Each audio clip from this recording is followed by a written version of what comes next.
ये साक्षात मानवीय मूल्यों और सर्वोच्च आदर्शों की भी प्राण प्रतिष्ठा है। इन मूल्यों की, इन आदर्शों की आवश्यकता आज संपूर्ण विश्व को है। सर्वे भवन्तु सुखिनः, ये संकल्प हम सदियों से दोहराते आए हैं। आज उसी संकल्प को राम मंदिर के रूप में साक्षात आकार मिला है। ये मंदिर मात्र एक देव मंदिर नहीं है, ये भारत की दृष्टि का, भारत के दर्शन का, भारत के दिग्दर्शन का मंदिर है। ये राम के रूप में राष्ट्र चेतना का मंदिर है।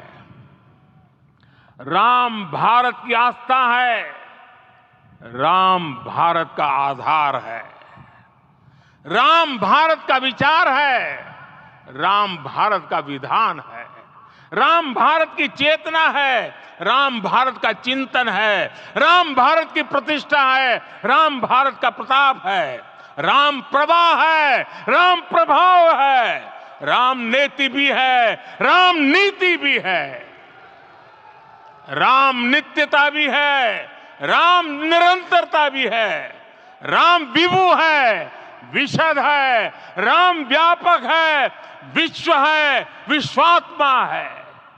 और इसलिए जब राम की प्रतिष्ठा होती है तो उसका प्रभाव वर्षों या शताब्दियों तक ही नहीं होता, उसका प्रभाव हजारों वर्षों के लिए होता है। महर्षि वाल्मीकि ने कहा है, राज्यम 10 सहस्त्राणि प्राप्य वर्षाणि राघव, अर्थात राम 10,000 वर्षों के लिए राज्य पर प्रतिष्ठित हुए, यानी हजारों वर्षों के लिए राम राज्य स्थापित हुआ। जब त्रेता में राम आए थे तब हजारों वर्षों के लिए राम राज्य की स्थापना हुई थी। हजारों वर्षों तक राम विश्व पथ प्रदर्शन करते रहे थे। और इसलिए मेरे प्यारे देशवासियों, आज अयोध्या भूमि हम सभी से, प्रत्येक राम भक्त से, प्रत्येक भारतीय से कुछ सवाल कर रही है। श्री राम का भव्य मंदिर तो बन गया, अब आगे क्या? सदियों का इंतजार तो खत्म हो गया, अब आगे क्या? आज के इस अवसर पर जो दैवीय आत्माएं हमें आशीर्वाद देने के लिए उपस्थित हुई हैं, हमें देख रही हैं, उन्हें क्या हम ऐसे ही विदा करेंगे? नहीं, कदापि नहीं। आज मैं पूरे पवित्र मन से महसूस कर रहा हूं कि काल चक्र बदल रहा है। ये सुखद संयोग है कि हमारी पीढ़ी को एक कालजयी पथ के शिल्पकार के रूप में चुना गया है। 1000 वर्ष बाद की पीढ़ी राष्ट्र निर्माण के हमारे आज के कार्यों को याद करेगी। इसलिए मैं कहता हूं, यही समय है, सही समय है। हमें आज से, इस पवित्र समय से अगले 1000 साल के भारत की नींव रखनी है।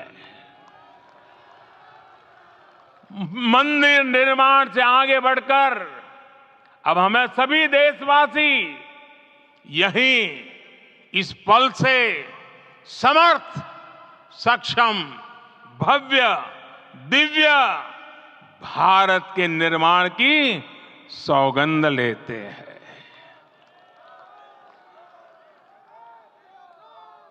राम के विचार मानस के साथ ही जनमानस में भी हो, यही राष्ट्र निर्माण की सीढ़ी है। साथियों, आज के युग की मांग है कि हमें अपने अंतःकरण को विस्तार देना होगा। हमारी चेतना का विस्तार देव से देश तक, राम से राष्ट्र तक होना चाहिए। हनुमान जी की भक्ति, हनुमान जी की सेवा, हनुमान जी का समर्पण, ये ऐसे गुण हैं जिन्हें हमें बाहर नहीं खोजना पड़ता। प्रत्येक भारतीय में भक्ति, सेवा और समर्पण के भाव समर्थ, सक्षम, भव्य, दिव्य भारत का आधार बनेंगे। और यही तो है देव से देश और राम से राष्ट्र की चेतना का विस्तार। दूर सुदूर जंगल में, कुटिया में जीवन गुजारने वाली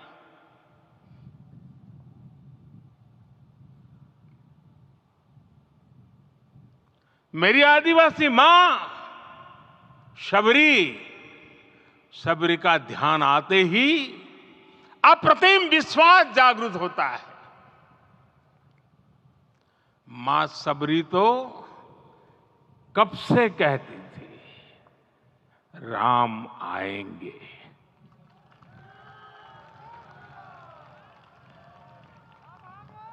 प्रत्येक भारतीय में जन्मा यही विश्वास समर्थ, सक्षम, भव्य भारत का आधार बनेगा। और यही तो है देव से देश और राम से राष्ट्र की चेतना का विस्तार। हम सब जानते हैं कि निषाद राज की मित्रता सभी बंधनों से परे है। निषाद राज का राम के प्रति सम्मोहन, प्रभु राम का निषाद राज के लिए अपनापन कितना मौलिक है। सब अपने हैं, सभी समान है। प्रत्येक भारतीय में अपनत्व की, बंधुत्व की ये भावना समर्थ, सक्षम, भव्य, दिव्य भारत का आधार बनेगी। और यही तो है देव से देश और राम से राष्ट्र की चेतना का विस्तार। साथियों, आज देश में निराशा के लिए रत्ती भर भी स्थान नहीं है। मैं तो बहुत सामान्य हूं, मैं तो बहुत छोटा हूं।